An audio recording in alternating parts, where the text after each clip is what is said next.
This is my new solar oven.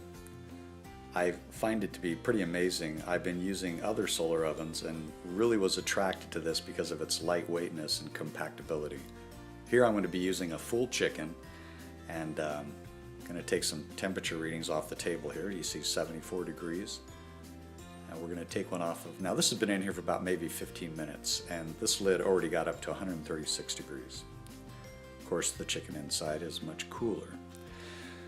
So this reflector indicator is really very helpful. I really appreciate that a lot. You can see as I'm moving it back and forth, you get the idea of, you can be slightly ahead of the sun here. And again, this is the temperature that I got off the pot in a very short period of time. These little flaps on both sides just really, I thought for sure that they would blow away, but you can see it's pretty windy here today, and they seem to be just fine. Now here I'm just kind of demonstrating where the sun is actually being reflected upon. You can see as I drop into the center of the oven, that's where the concentration is. So it's a great job designing where those sunspots are hitting. It works very well.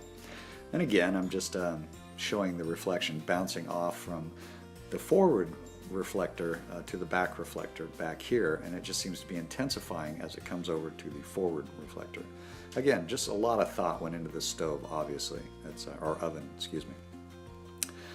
I'm really impressed so far. It seems to be heating up pretty well. Here's just a little time, kind of give you an idea of the time frames that we'll be running some checks. And we're already up to 209, so pretty amazing, pretty quick. And again, using this indicator helps so much. You can see I'm slightly ahead that way or slightly behind, tracking with the sun. These little, I thought this was kind of cheesy to have these things, but I totally see the importance behind it now. It just prevents it from moving once you adjust it. Very simple design, but very effective. So I put these little clothespins back in place, and it just keeps everything from moving, and also so that we don't get, it kind of keeps everything close so there's no gap, right here. So that's another purpose, I'm sure, for that. It won't slide back and forth. Something that I was I was looking at the sun and where it was coming, and I thought, oh my goodness, we're gonna have a problem, this big tree right here.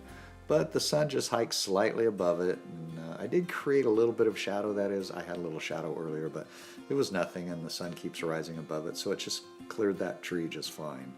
So it's a good idea to keep in mind where you're going to be parking this thing and where the sun is going to be so that you get no shade. Here is an outside reading. You can see, now this is not accurate what's happening inside, but I just want to do an external reading. And that was 138, but if you were to do it up against the actual pot itself, it's quite a bit warmer, So here, just another one, try to get a little closer, and you can see this one seemed to go through the plastic better, and it got 186, so it's definitely cooking in there. Here's our time once again, a little after 12. And so we're going to pop it up and just kind of see how it's doing, and you can see it's already starting to get a tiny bit brown on the top, and people say that you don't get browning in these ovens, but I did, and now that 146 was the outside temperature that when I was testing the chicken and seeing what was going on there.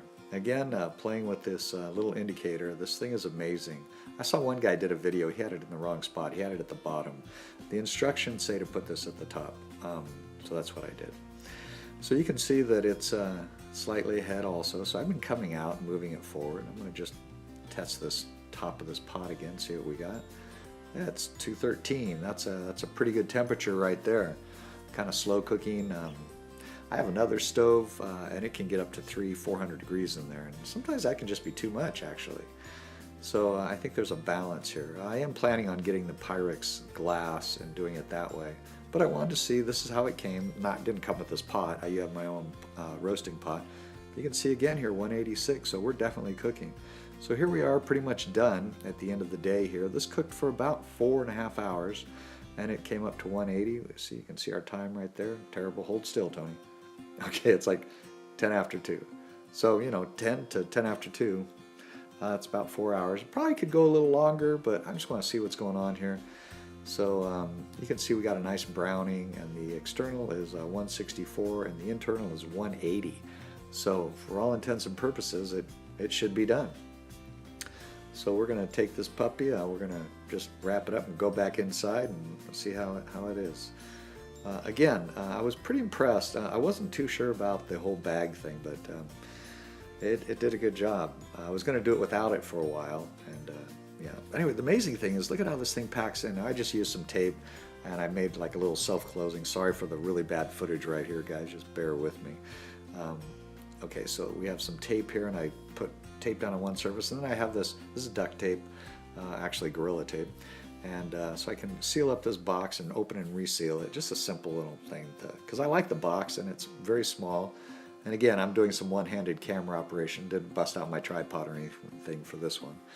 But this thing is pretty small, and for RVing or camping, or you don't have a lot of space, yeah, it's pretty good. Now we have to take into consideration pots are going to take up some room, but you know, it's still pretty small.